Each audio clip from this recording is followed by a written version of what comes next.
formation commanders, commanding officers, senior officers, gentlemen officers, members of the press, distinguished ladies and gentlemen. I am Colonel Mustafa Abubakar Anka, the Deputy Director, Army Public Relations, 7th Division, Nigerian Army. I'm indeed delighted to welcome you all to the Headquarters Theater Command, Military Command and Control Center, Operation Lafiya Dole. The Theater Commander's live press coverage today, being Wednesday, 7th of December 2016.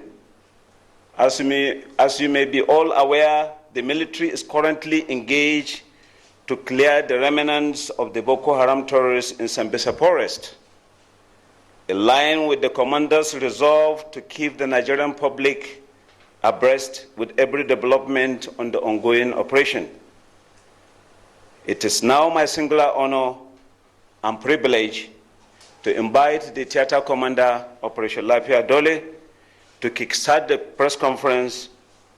The Theater Commander, sir. Hello and welcome. You're on to Nigerian Television Authority, reaching you from the command center of the Operation Lafiya Dole here in Maiduguri, Borno State, Northeast Nigeria, where the Theater Commander, Major General Irabor, will give us an up-to-date account of the counterinsurgency operations covering the northeastern states of Borno, Yobe, and Adamawa. It may interest you to know that troops deployed for this operation had over the last 1 year been aggressively engaged to rid these areas of Boko Haram terrorists with the sole aim of restoring law and order across communities. The Theater Commander is on. I proceed. One, that some of the pictures you're likely to see are graphic images that might be disturbing. And I thought that it's essential for us to have that forewarning. It is my pleasure this afternoon to welcome you all to the headquarters of the Theater Command, in particular the Military Command and Control Center, in order to update you with the progress of our operations so far. The troops of Operation Lafiya Dole have continued to clear Boko Haram terrorists in their hideouts and have recorded huge successes. Since the last time to today, own troops have moved deeper into Sambisa Forest on many fronts. In order to fully understand the operational setting, I will give you a general overview of the Sambisa Forest and some parts of the theater as shown. I have chosen to do this to enable us to have a good understanding. What you have here is the map of some parts of the theater, and very precisely the general area of Sambisa Forest. And so as we discuss, you need to be focusing on some of the areas that we shall be looking at. What you find, go ahead. This is Sambisa Forest. And you're going to have, a greater part of the briefing, zeroing in on this, besides what is happening in the northern part of the theater. And of course, go ahead now. Next slide, please.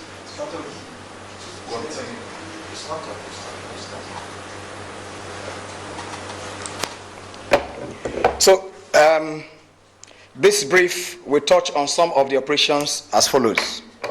The update on the Operation Rescue Finale. And as I told you the last time, Operation Rescue Finale is the continuation of Operation Crackdown, and it's aimed at rescuing all the Chibok girls and other hostages held in Sambisa Forest.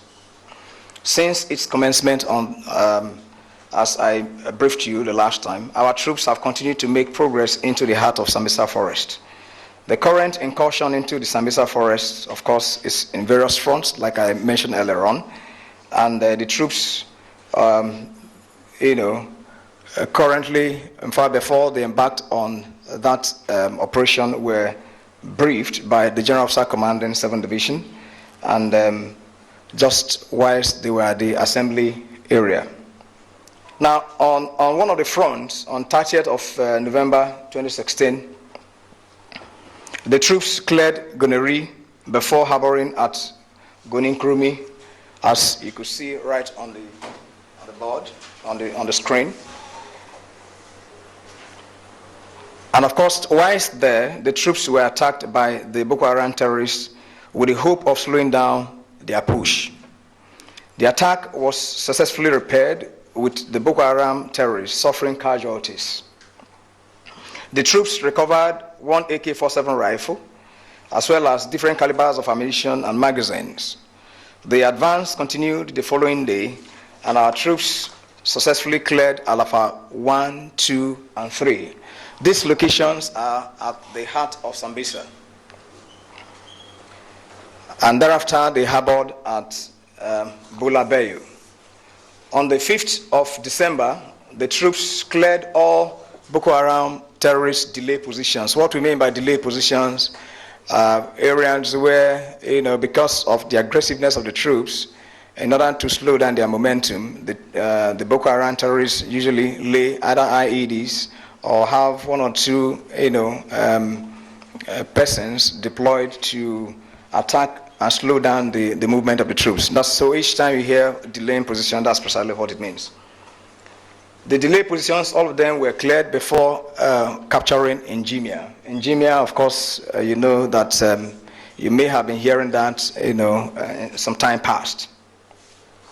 So our troops, of course, whilst at Njimia, were also attacked by the terrorists using anti-aircraft guns and small arms.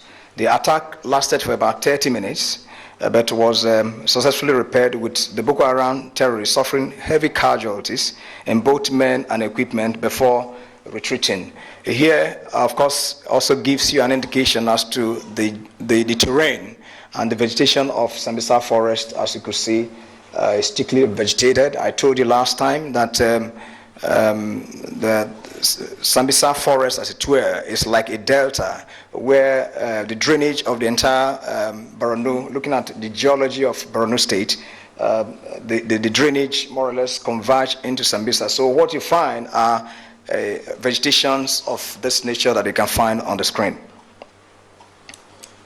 Of course, a lot of equipment were captured, including even grinding machines where they used to process grains and other materials. So that, of course, also accounts for the kind of life they've lived in Sambisa over the period, trying to make life as comfortable as it should be for them.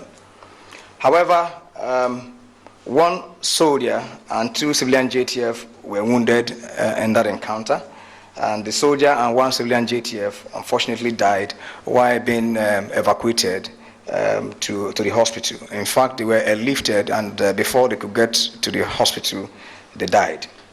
Yesterday, at about 1600 hours, the reconnaissance aircraft, showed that some of the Boko Haram terrorists were massing up to attack the troops at Njimia. And what we did was to use our anti and air assets to engage the Boko Haram terrorists. Of course, these are pictures that you find from the ISR platform. And getting this information, we were able to use both the artillery and the air to take them out. What you find under the thick vegetation are some vehicles, which, of course, and the course of this, I will show you some of the clips, what we call battle damage assessment. And after the strike, what you find here are the Boko Haram that are trying to escape. And of course, they were dealt with. Now, 4 vehicles, a fuel tanker, which of course we assessed to have been laden with improvised explosive devices, were destroyed. The Air Force also strafed and killed many of the fleeing terrorists. When I mean that they were strafed, that's precisely what it means. And all these are what you see on the screen. Now, on the second front, the troops advanced and cleared all the Boko Haram terrorist camps on their axis before harboring at Amdaga on the first day. At Amdaga, the Boko Haram terrorists, of course, also, attempted a probing attack, hopefully with intent to delay our troops, which, of course, was also swiftly dealt with before the Boko Haram retreated. Now, the following day, the troops cleared and occupied Dole, and ever since they have been there, carrying out further offensive operations to intercept those who are fleeing from the heart of Sambisa forest. Now, on the third axis, the troops moved from Bita through Sasawa, that you can also see from the screen, and thereafter they occupied blocking positions along the river line of the airship. Now, when you hear airship, it's actually the river line because of the contour of the river. That's why it's called airship. So the special forces, of course, continued the operation with the offensive and harbored somewhere beyond the airship river line. However, our troops on that axis stepped on improvised explosive devices, which was laid by the Boko Haram terrorists, and it was followed on by a Boko Haram terrorist attack. And the attack, of course, was repaired with many of the Boko Haram terrorists killed, but unfortunately we lost a soldier and 9 others were wounded from the improvised explosive device attack incident. The 9 soldiers were also airlifted from Bita, and they are currently receiving treatment in our hospitals. Now, on the fourth front, on the 30th of November, the troops cleared Boko Haram terrorists at Jefe and Demia, of course, as you also could see from the screen, and of course, Turori villages, and subsequently harbored at Kazalamari village. Now, the advance continued the following day with our troops clearing all the Boko Haram terrorists at the Sambisa first gate. Now, in Sambisa forest, they have named it first gate, second gate, and the third gate. Now, on that day, of course, our troops cleared the terrorists from the first gate, and that was at about 10:55 hours in the morning.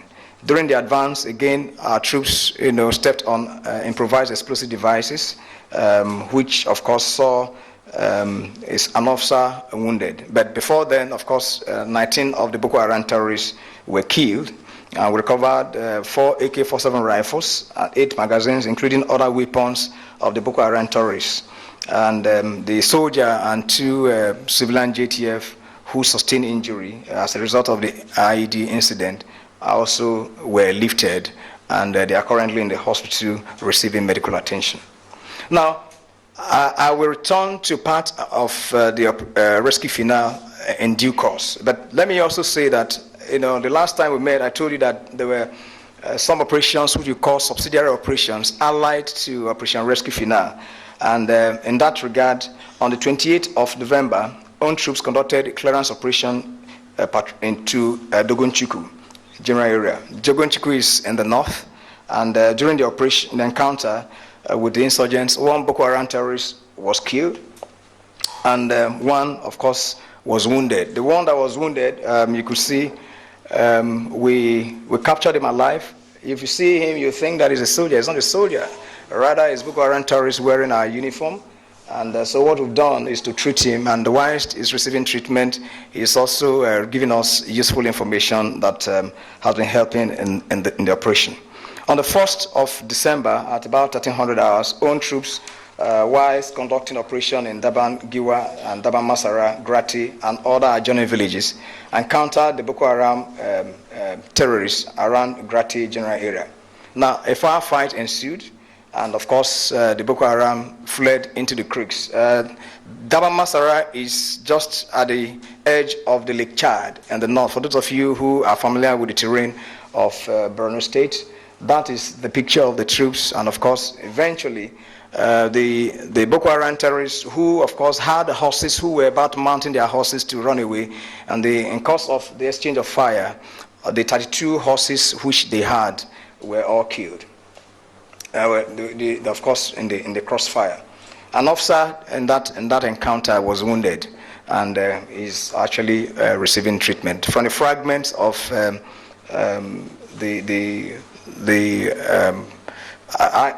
fragments of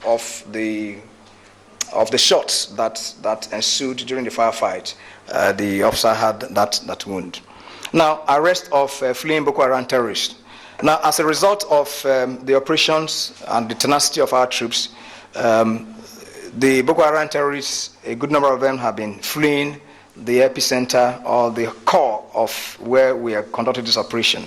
And I intend that in the subsequent paragraphs to give you snapshots of some of those encounters and those who have arrested, who have attempted to flee from the hotness of our troops. On the 28th, at about 15:55 hours, troops in conjunction with vigilante on Reki and fighting patrol to Kadari, Yaramti, and Madam Nari villages intercepted and apprehended 13 Boko Haram terrorists as well as Boko Haram terrorist sympathizers, as you could see on the screen, along with 51 of their family members. Also on 29, troops deployed at Bunigeri in conjunction with the vigilantes apprehended 14. Bunigeri, you know that is in Yobe State. We have troops there, and so because they are fleeing, they thought that they could take that as this, and 14 of them, of the escapees that were made up of 3 men, 3 women, as well as 8 children, were also intercepted. One of the men was found to be involved in rearing livestock for the Boko Haram terrorists, and of course is in our custody.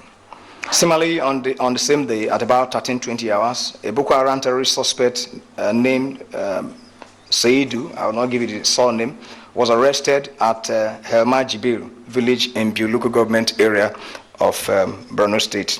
The suspect was arrested with provisions, drugs, which are mostly analgesics and sedatives, with 31 wraps of weed that are suspected to be cannabis. And the suspect, of course, is in our custody undergoing interrogation. Those are some of the what we got from him. We're hoping to go to feed them. And of course, this gives you also an indication as to what the state of the Boko Haram terrorists is right in Sambisa forest. On the 1st of December, at about 01:30 hours, that is 1:45 in the morning, own troops in conjunction with civilian JTF arrested 2 Boko Haram terrorist suspects. The suspects were arrested while trying to move some items into the bush for the Boko Haram terrorists. Items recovered include 5 packets of tramol, 4 new wrappers, 14, of course, wrappers, hoping that to make their wives happy. So even criminals also attempt to make women happy. 14 pairs of slippers, a word receiver radio. They also want to listen to us, and I hope that this will be transmitted live for them to know that their days are numbered. Let them use their radio to listen. 5 packets of Maggi, 7 rolls of clean detergent, a packet of 1.5 volt battery, 2 packets of machetes, 2 sets of children wears, a bicycle tube, and a whole lot of other items that you could see. On the 3rd of December, at about 1100 hours, own troops in conjunction with local vigilantes, while on fighting patrol along Kafa Gonori Road, arrested 7 confirmed Boko Haram terrorist members. The arrested Boko Haram terrorists pretended to be IDPs, you see. Because of the pressure, the heat on them, they cannot disguise and want to also act like as if they are IDPs. And of course, that did not escape the eagle eyes and vigilance of our troops and the civilian JTF. So currently, they are with us, and they were also arrested with 50 women and children. They are currently in custody and providing useful information that has been aiding in our operations. Now, likewise, on the 4th of December, at about 13:45 hours, own troops in conjunction with local vigilantes intercepted 5 men and 29 women and children heading towards Gonori from Kafa. The men were screened by the local vigilante, and 2 of the men were confirmed to be Boko Haram terrorists. They have since been taken to custody and are undergoing interrogation. In all the operations, gentlemen, ladies and gentlemen, in all the operations, which of course spans from the 23rd to now, 801 persons were rescued from the Boko Haram terrorists. The breakdown is as shown right there on the screen. Now, we have also, within the period, arrested cattle rustlers. On the 28th, 4 persons and a teenager were arrested by own troops that are deployed at Bulambulin. Now, the arrested persons, of course, were handed over to the police. I believe that in due course, you also get to know what is happening with them. Now, recovery of arms from kidnappers. On the 2nd of December, own troops, while on fighting patrol at the general area of Gamji and Kafin Lemu villages in Nigi local government area of Bauchi State. Now, let me make a clarification here.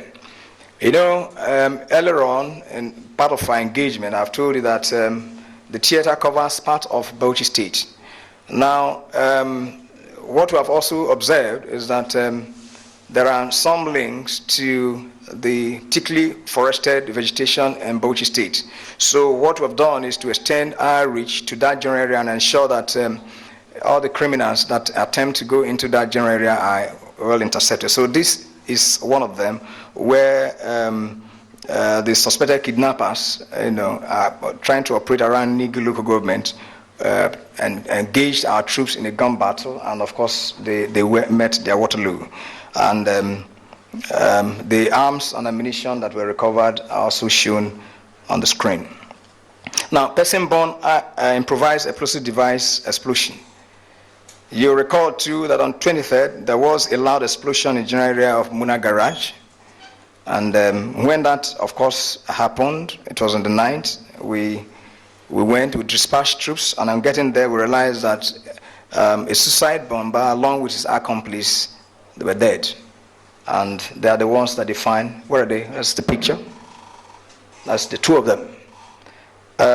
Well, even though the sites are gory, but I think that it's essential for the public to know what these dispositions are. I wonder why somebody would choose to die in this manner.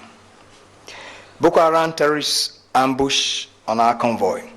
On the 4th of December, just a few days back, 3 days precisely, at about 15:38 hours, our convoy, we usually give escorts to convoys. So the convoy had gone to Dambua and then taking them back. On their way back between Dewa and Komala, there was a vehicle that was broken down amongst the vehicles, the civilian vehicles that have been escorted, which one of our vehicles now had to tow because they didn't want them to lag behind.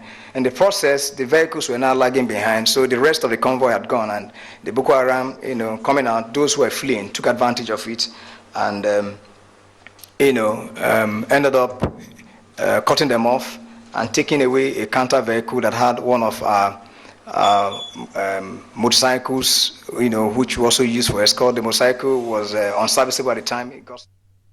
You're on to Nigerian Television Authority, reaching you live from the Military Command Center of Operation Lafiya Dole, where the Theater Commander, Major General Lucky Irabor, is giving us a brief, a progress report on the military engagements in the heart of Sambisa to clear remnants of Boko Haram terrorists in and around the general area of operations.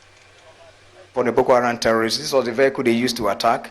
We recovered it, as well as the gun that was mounted on it, which, go to the next slide, I believe. This is it. This is an anti-aircraft gun, which is mounted on it. This is a spare barrel for it. So we recovered it along with the vehicle.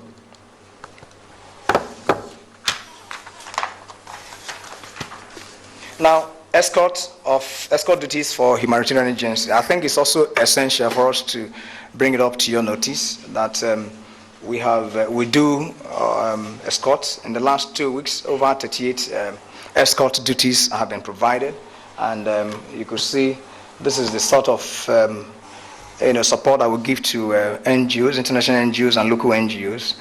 Go next. This is what we also find. These escorts are on a daily basis, which we conduct both for the commuters. Now, Let me also use this opportunity to mention that within the period, we have received additional manpower in theater and as well as conducting training for our troops. During the period, 3 additional units were generated to improve the manpower disposition of the operations. And the Special Forces Battalion, one of them, that completed their in-theater training, they have been deployed.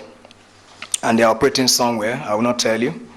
And also, we are conducting additional training. There's what we call crewmen training. These are ongoing trainings which we also conduct in theater from time to time to improve the capacity and efficiency of the crewmen, those who drive our specialized vehicles in the theater. So that is ongoing to help to boost the operational capacity of our troops.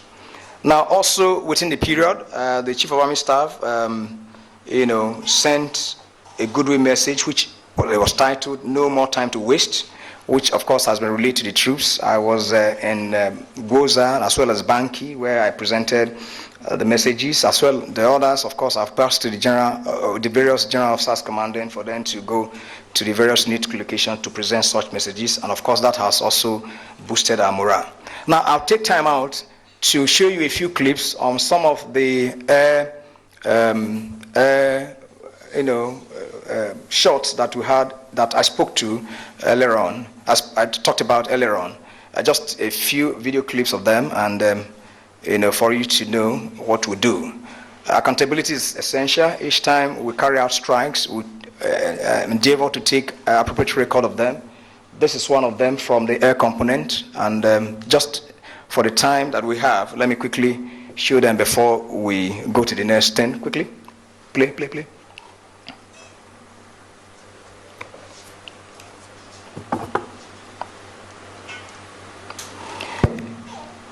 This was, our troops movement. It covered our troops movement to Tukumberi.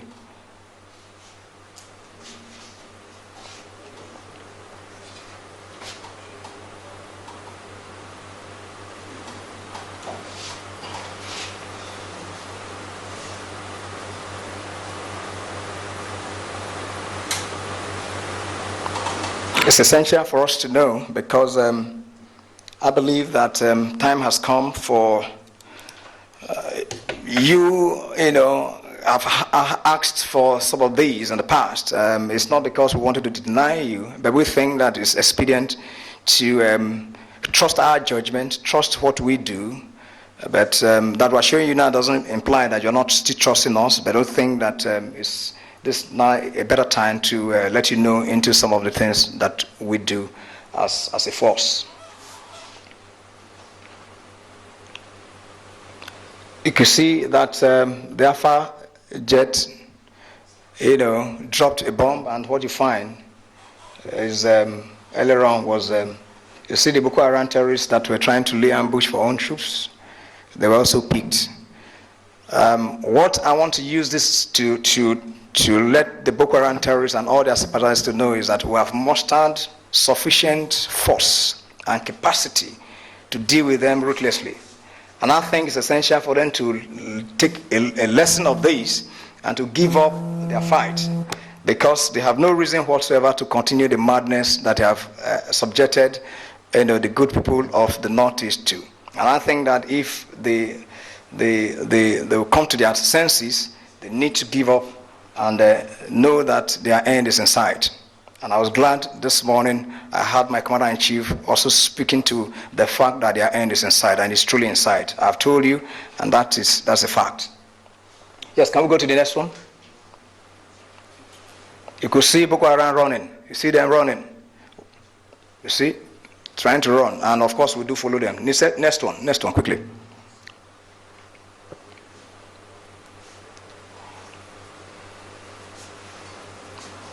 This was on the 4th.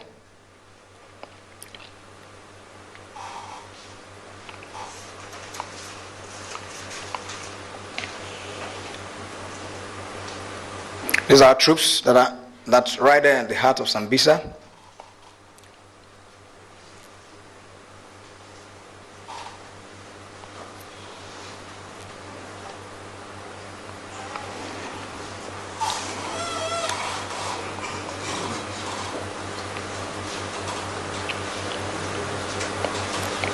There is a particular one I would like you to see, which was a strike on the vehicles that I talked about.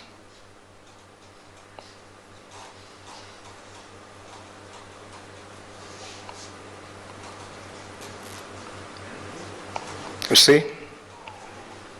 I'm trying to run. Now, what we do, we first and foremost acquire the targets. We don't just engage. It's of no use wasting the munitions. You must ensure that what you are engaging is a threat and that is formidable. So that when you drop those munitions on them, of course, the impact will be huge. And that's precisely what we do. First of all, acquire the target and ensure we analyze the target before we now ask that the relevant platforms be moved in to deliver the munitions. Perhaps we could suspend that and let us, I will avail you the video in due course as we take questions. Now, ladies and gentlemen, let me use this opportunity to let you know, and I can say authoritatively, that the Boko Haram currently are in total disarray. This is due to our current military operations. Even, of course, the Mamanur and Shekau faction clashed again recently, which, of course, has further forced the Boko Haram remnants at Kafar to disperse in confusion and desperation. So the interceptions that I speak to earlier on is as a result of that. Let me therefore reiterate my earlier admonishment to the misguided Boko Haram terrorist elements to give up their ignoble adventure. They are advised to surrender to the military or other security agencies without further delay. I wish to reassure them that they will be humanely treated in line with international best practices. Of course, what you find on the screen right now are some of them that have surrendered to us earlier on, and some currently in recent past, a few in Damboa, which of course I didn't touch, but they surrendered to us. So we give them all the good treatment, and I also like to assure them that if they fail to do so, it will be unpalatable for them. There is an arrangement already put in place for them to be given a good opportunity to be rehabilitated, for them to lead a normal life with the rest of the citizens of Nigeria. So this is an opportunity that I am letting them, I'm reminding them of that avenue for them to be able to have a purpose-driven rehabilitation that will make them to live the life that normal human beings should live. So ladies and gentlemen, I wish to once again commend the invaluable support and contributions of all stakeholders in the fight against insurgency in the Northeast. To the members of the public, I urge you to remain vigilant and report any suspicious movement of persons and objects to the military or the nearest security agencies. The support of Mr. President, Commander-in-Chief, has been very incredible. We in Operation Lafiya Dole are encouraged and remain grateful to His Excellency. The direction given by the Chief of Army Staff, Lieutenant General T.Y. Buratai, in this operation is unique, and we remain grateful. It truly reflects the support of the Chief of Defense Staff and the Chief of Air Staff, as well as the Chief of Naval Staff. The governments and good people of Borno State, Yobe, and Adamawa State have equally been wonderful in their support to our operations. The Governor of Borno State in particular has continued to give additional support to aid our operations. We remain absolutely loyal and committed to the mandate of Operation Lafiya Dole. Now, the end of Boko Haram, I'd like to reiterate and join the Commander-in-Chief to say that the end of Boko Haram is truly in sight. All I need to ask you and anyone who may be watching is ask yourself, what value am I bringing to the table? So let us together savor the air of peace and freedom. Thank you. I'll be ready to take your questions.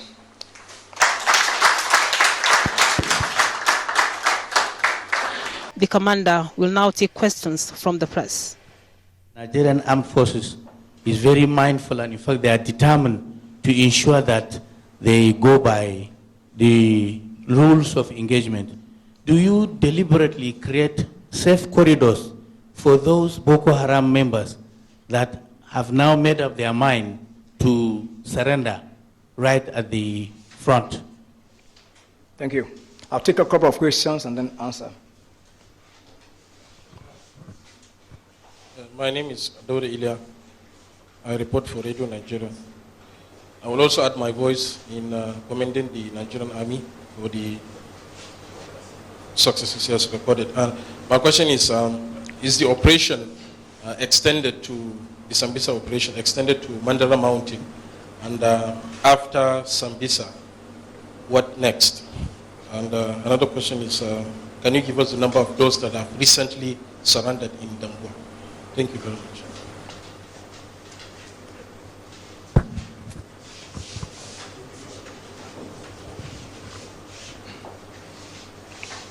My name is Blessing Tunu. I report for Channels Television. Last year, Nigerians were told that the Boko Haram insurgency war will end in December. That didn't happen, and another year is coming to an end. In the goodwill message from the Chief of Army Staff we just talked about, one of the things he said is that he gave another deadline of this December, and that soldiers are expected to return to the barracks next year. And this appears like a moving of the goalposts each time. And I would like to know, when are we going to finally say goodbye to Boko Haram? When will this war end? And then secondly, I would like to talk about the IDPs too.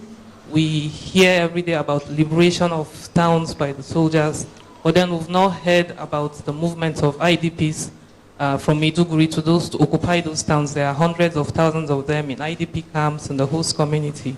Why is that so? Is it that the military has not given them the clearance, or the go-ahead to relocate? Is it that it's not safe for civilian habitation? Why do we still have IDPs in Maiduguri? Thank you. Thank you. Good afternoon, sir. My name is Mohammed from. Let me just ask a follow-up question. Yep. The Borno State government has already declared that by 29th May next year, all IDP camps in the state will be closed, and that means the over 2 million internally displaced persons will be expected to return to their various communities, local government areas. Now, how prepared is the military? In other words, what security measures are you putting in place to ensure their safety when they eventually return?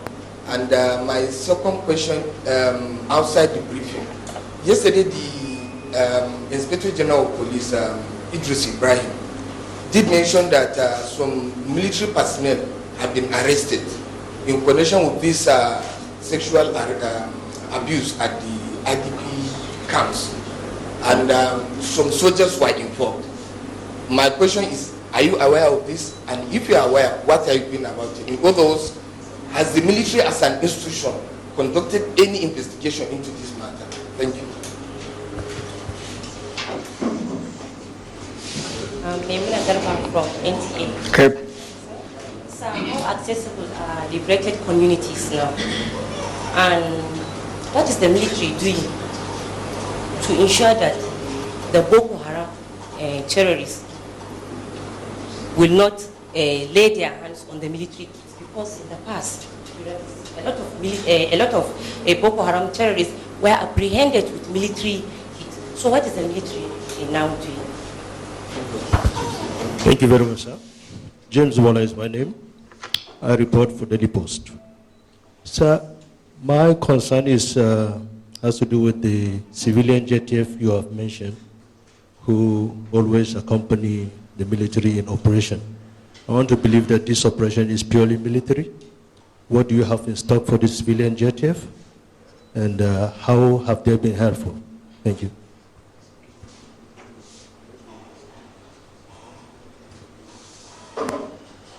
All right. I think perhaps let me take this once before I take more questions. Thank you very much. Now, let me say this.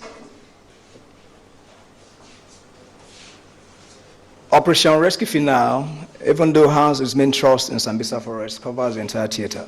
So the Mandara Mountains, which talked about the Gozo Hills, are all part and parcel of it. The last time we met, I told you of the operations we conducted to of course, the bombardment of the hills, and the operation was conducted to Ngoshi. So it's a comprehensive thing. War is not fought, in specific areas. You don't just zero in on an area and then leave out others. Otherwise, when you make gains in one, the tendency is that the problem shifts to another. So I would like to assure you that it covers everywhere. Okay?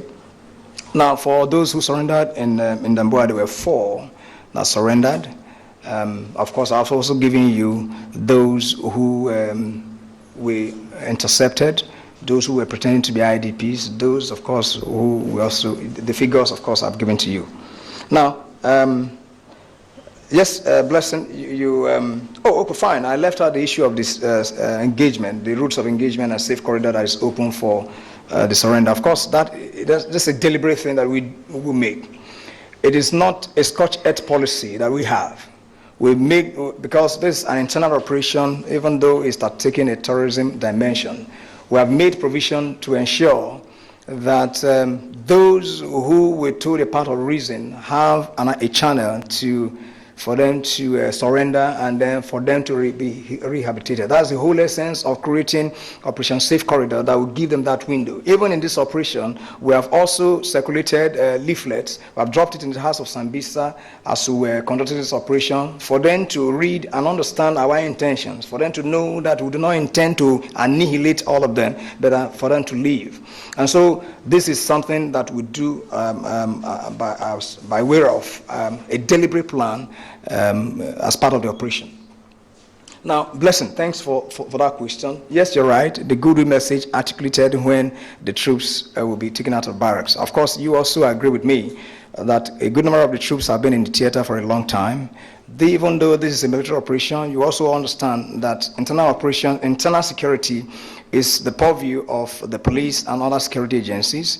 So by our assessment, we believe that yes, there will be remnants of troops that will be here in the theater post Operation Lafiya Dole. There will be, of course, deployment of troops to address other issues that other police and other security agencies may not be able to undertake.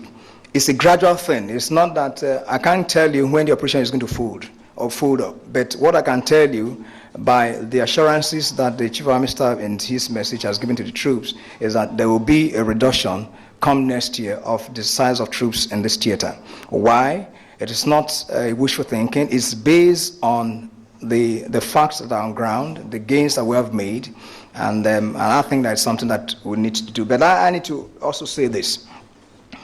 You see, the military line of operation is only one of the various lines of operation that are relevant to bringing total peace and security into the Northeast. And I think that has to come clear. Now, the Sambisa forest that we are currently operating, a key challenge that we've ever had, and of course also in the North, is access. There are no roads. Even when you talk about communities returning to where they come from, it's also part of the challenge. And I believe that, of course, we've been having engagement with different stakeholders for them to also begin to key in, to know the successes we've made, where they need to interface and begin to play more critical role in advancing the peace process forward. For us, the issue of transition is very key. The problem is not going to be totally eliminated, no. But what I can tell you is that the carnage, the extent of carnage, the threats, the limit of threats will be greatly reduced such that other security agencies will be able to play the part. Where they are unable to do so, of course, the troops that will be left behind will quickly interface to address whatever remnant of issues security-wise that may be. But I can tell you that the December deadline, 2015 deadline was given. It's not a fluke. It was achieved because you will agree with me that the hit, in quote, the extent of how do I put it, the impunity with which Boko Haram operated in the past was reduced. That of course, by December last year, you saw that there was a great reduction, and they never had that leverage to want to carry out daring attacks. So in the expression that, of course, Boko Haram was technically defeated. I believe that I share such sentiments. And so what we've done is to consolidate on the gains that were made last year and to build it to this level that we think that this Operation Rescue Final should see the end of Boko Haram. And in terms of requiring the level of military arsenals that we have employed in this war. Now, you also talk about the liberated communities, issues of IEDs, why it's been difficult for the communities, for locals to return to their communities. I believe that assessment is not completely true. Of course, I'm not expecting that in one swoop, everyone that is in the IDP camps will reduce, but I can tell you that there's a significant reduction of the number of IDPs, especially in Maiduguri. Before now, Dikwa was not occupied. That you know. Before now, Konduga was an IDP camp. Today, if you go there, you have life that is bubbling. If you also go to Bama, in spite of the IDP camps that is there, you also find that a good number of the locals have returned and they are beginning to lead their normal lives. A lot of reconstruction is going on. I was in Goza a few days back. Of course, you also know that people have returned. The roads that were opened from Limankara, of course, from Madagali to Limankara and to Goza, that has also improved on, the activities of the locals are helping them to return to where they come from. And going forward, of course, within this month, I'm looking ahead, and of course, part of the plan that will open up more roads and encourage communities to go back. I've mentioned in the past that we're not going to have 100% security. It doesn't exist anywhere. But then, in managing violence, it must be such to an extent that you use the right tools, such that it gets to a level where the civil security agencies should be able to manage whatever is there. In our villages where life is going on normally, of course, it's not devoid of some form of criminal activities or the other. So by our assessment, what obtains in the various villages that have been liberated, it's essential that that will give opportunity for other security agencies to begin to, for the communities to be reoccupied, and of course the other civil security agencies to begin to play their part.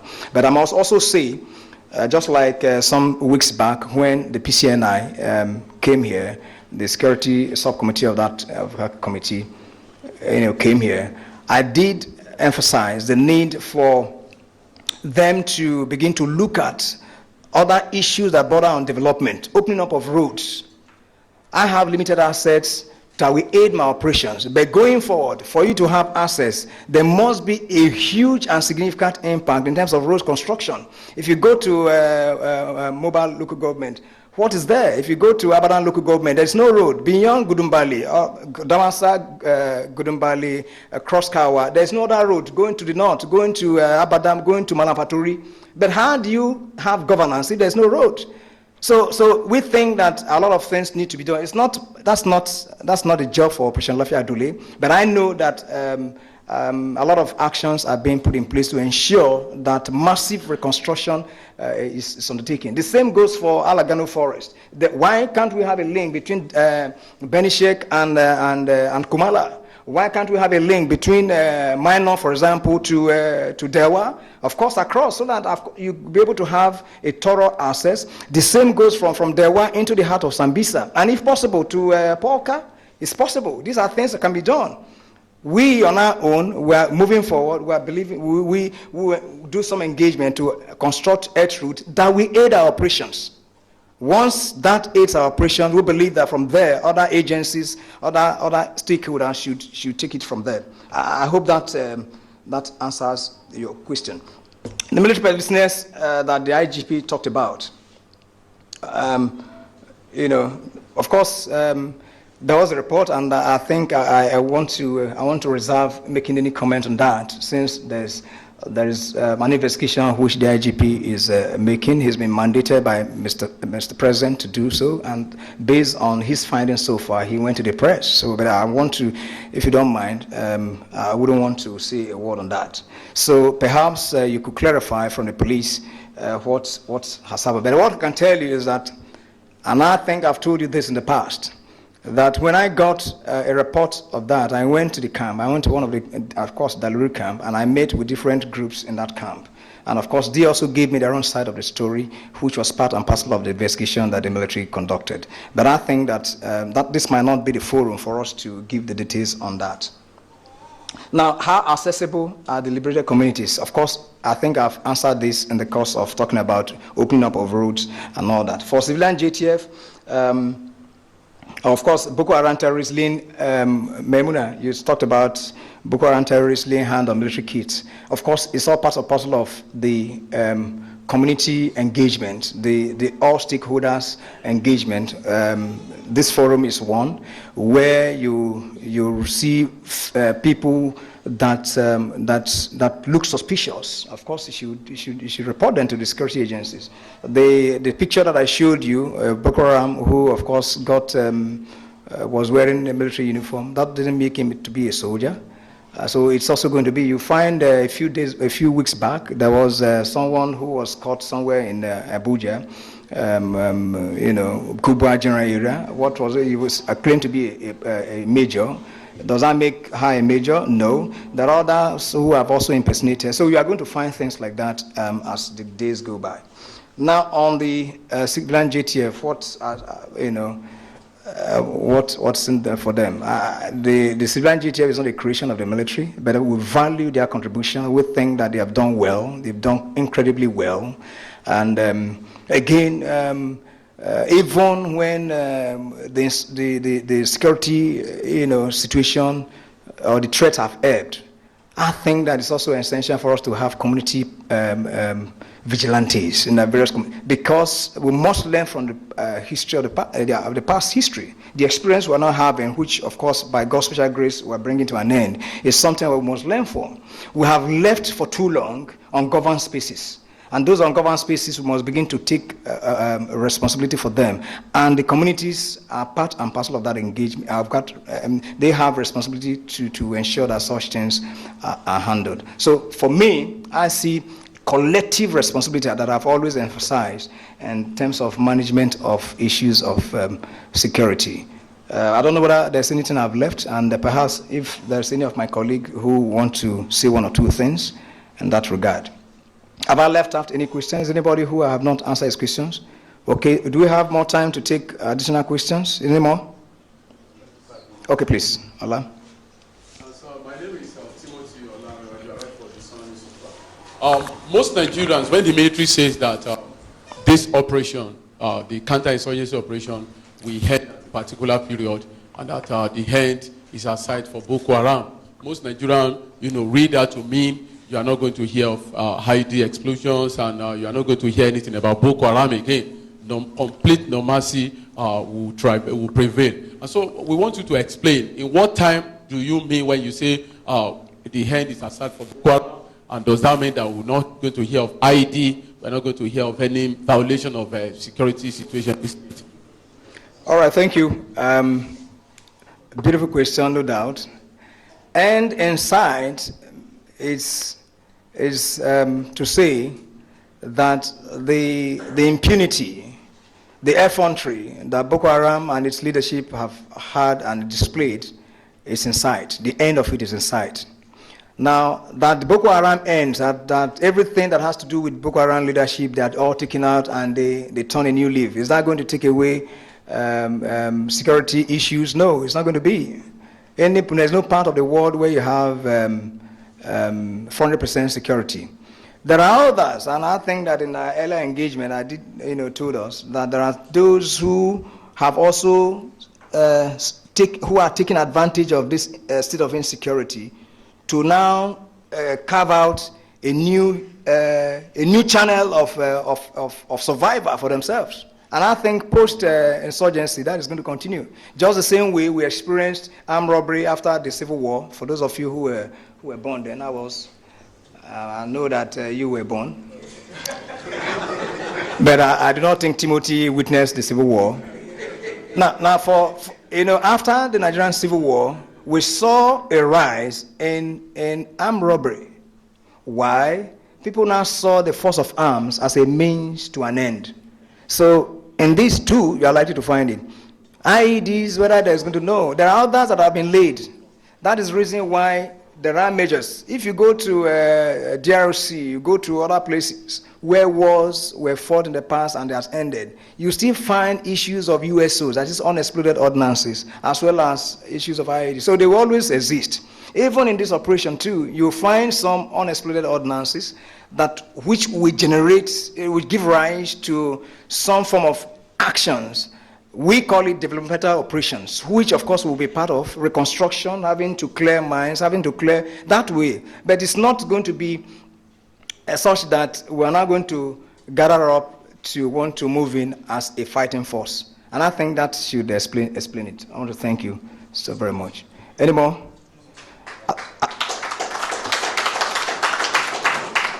As a last word, let me tell us that together we will make Nigeria great. Northeast, the peace that is prevailing in the Northeast now will stand. But it takes your part, my part, and the rest of the citizens in this part of Nigeria, and of course other parts of Nigeria, to make it happen. And let me once again thank you. You've been very incredible in your support, and please let us keep it up. Let us continue on that part. Thank you, and God bless.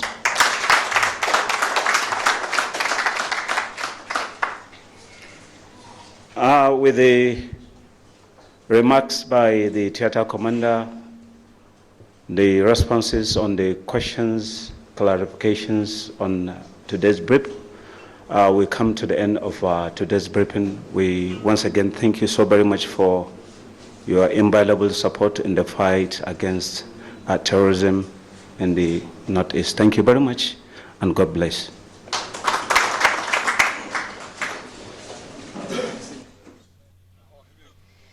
You just watched the live broadcast of the periodical press briefing by General Irabor on military operations in the theater of combat.